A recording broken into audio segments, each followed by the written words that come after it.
Today we're digging into the forgotten empire of one man who turned black tar into gold, built castles fit for royalty, and earned the title, the Asphalt King.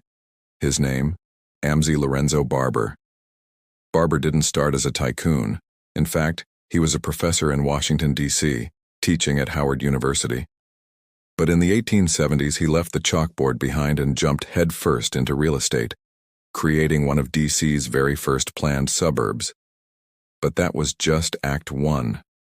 His real obsession? Asphalt.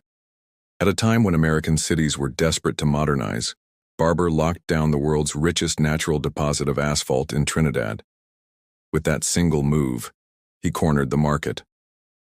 By the 1890s, half the paved roads in America were laid by his crews.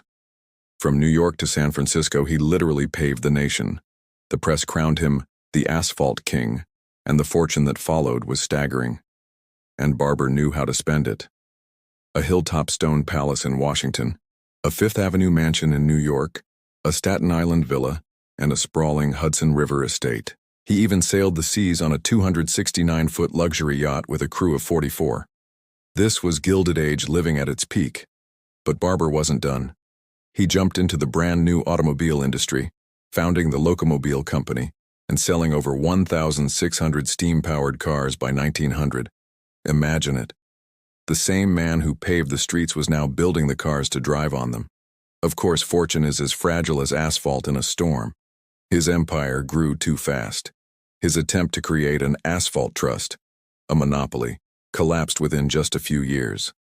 And by 1909, Barber himself was gone, dead at just 66. His mansions? Most were demolished. His trust? Broken. But his legacy? Unshakable. Every time you drive down a perfectly paved boulevard, you're rolling across the shadow of the man who built America's roads. So let me ask you, if you had Barber's fortune at the height of the Gilded Age, would you build castles, buy yachts, or chase the next big industry?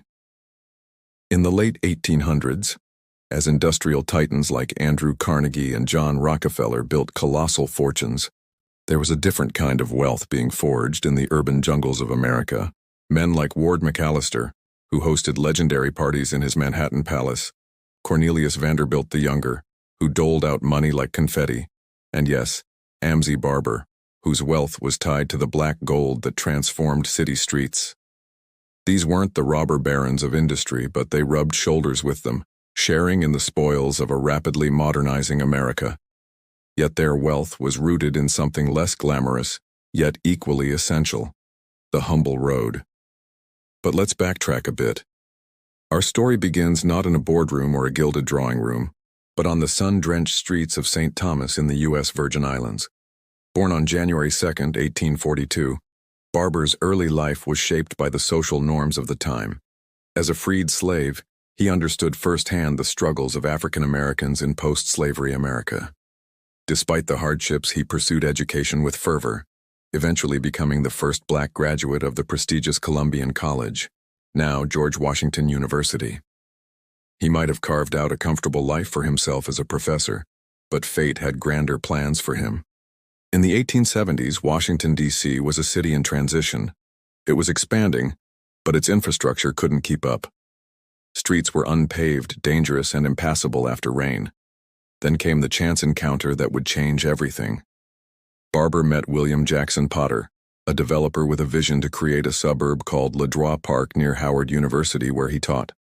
Seeing the potential, Barber joined forces with Potter, bringing not just his academic credentials, but also an understanding of the area's demographics that proved invaluable to the project.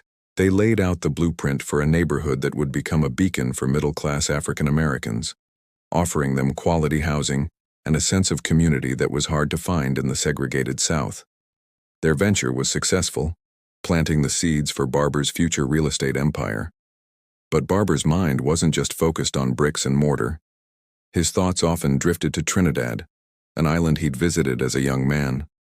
There he'd seen a natural resource unlike any other. A thick, sticky black tar seeping from the earth, what we now call asphalt. Back then, cities were experimenting with new ways to pave their streets. And while wood was the common choice, it was expensive and kept getting pricier as forests shrank. Meanwhile, European cities were using a cheaper alternative, imported stone.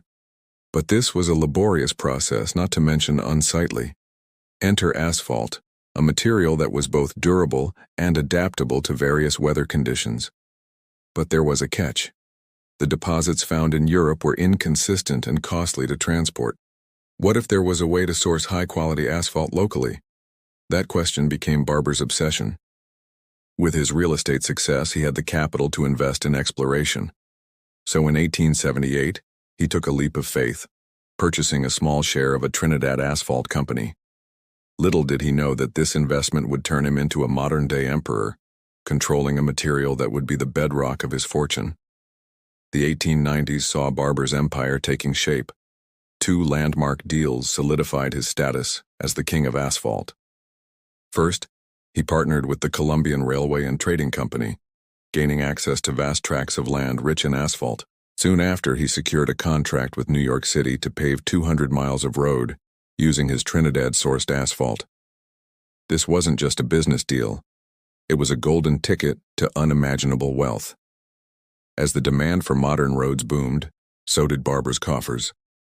Within a few years, he controlled nearly half of America's asphalt market, amassing a fortune that made him one of the wealthiest men in America.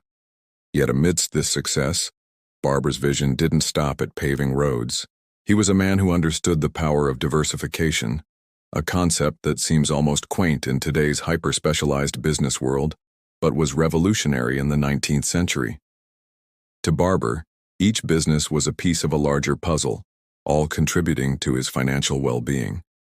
He had his hand in everything from railroads to banks, manufacturing to steel production. Even his foray into the burgeoning automobile industry was a natural extension of his asphalt empire.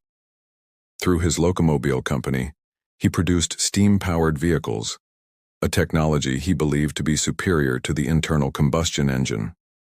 He envisioned a world where his asphalt roads were traversed by his own automobiles, a seamless transportation ecosystem. But it wasn't just about diversification. It was about creating an integrated system that mirrored the complex network of industries that defined the Industrial Revolution. Each part of his empire was designed to complement the others, creating a financial ecosystem that was as resilient as it was profitable. But just as the 19th century was a time of unprecedented innovation, it was also marked by cutthroat competition. In the early 1900s, Barber faced a challenge that threatened to tear down his carefully constructed empire, a challenge that came not from a competitor, but from within. In 1901, he attempted to form the American Asphalt Trust, a move that aimed to control the supply and price of asphalt in the United States.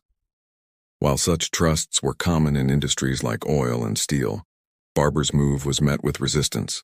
The plan was seen as a threat to free market principles and to the growing number of local and state governments that were wary of concentrated power. Faced with public backlash, Barber had no choice but to dissolve the trust, marking a significant setback for his empire. Yet amidst this personal and professional turmoil, Barber remained steadfast in his pursuit of progress.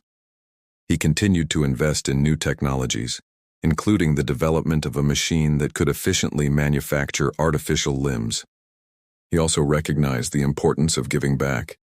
He established schools, churches, and even a hospital, aiming to improve the lives of those around him. As the years went by, the pace of innovation began to slow, but Barber's restlessness did not. He longed for a way to mark his journey and enshrine his legacy, and he found the perfect canvas in his homes. Each residence became a testament to his success, adorned with intricate details and furnished with priceless artifacts that told the story of his journey from a small-town professor to the Asphalt King. His houses weren't just places of residence. They were museums of his achievements, each room a tribute to a different phase of his remarkable life. But the Gilded Age, with all its opulence and excess, was a time when fortunes could turn on a dime, and Barber's health began to deteriorate, both personally and professionally. His brother's involvement in a financial scandal tarnished the family name, and in 1909, Barber himself passed away at the relatively young age of 66. His death left his heirs with a complex web of assets and liabilities, setting the stage for a legal battle that would fracture the family. The once sprawling empire was dismantled, sold off piece by piece, and the mansions that had proudly displayed his success were demolished or left abandoned. The American Asphalt Trust, a bold attempt to reshape the market, became a cautionary tale of ambition and its limits. Yet amidst the decline, Barber's legacy endured. His innovations in road construction laid the literal foundation for modern cities, allowing them to grow, connect, and thrive. He pioneered a concept that seems almost banal today, the idea of using a versatile material to solve a pressing problem. But in the 19th century, it was revolutionary. Today, every time we take a smooth ride down an urban street, we're benefiting from Barber's foresight. His empire may have crumbled, but his impact remains ingrained in the very structure of our cities. So the next time you find yourself cruising down a bustling city street, take a moment to appreciate the Asphalt King who paved the way quite literally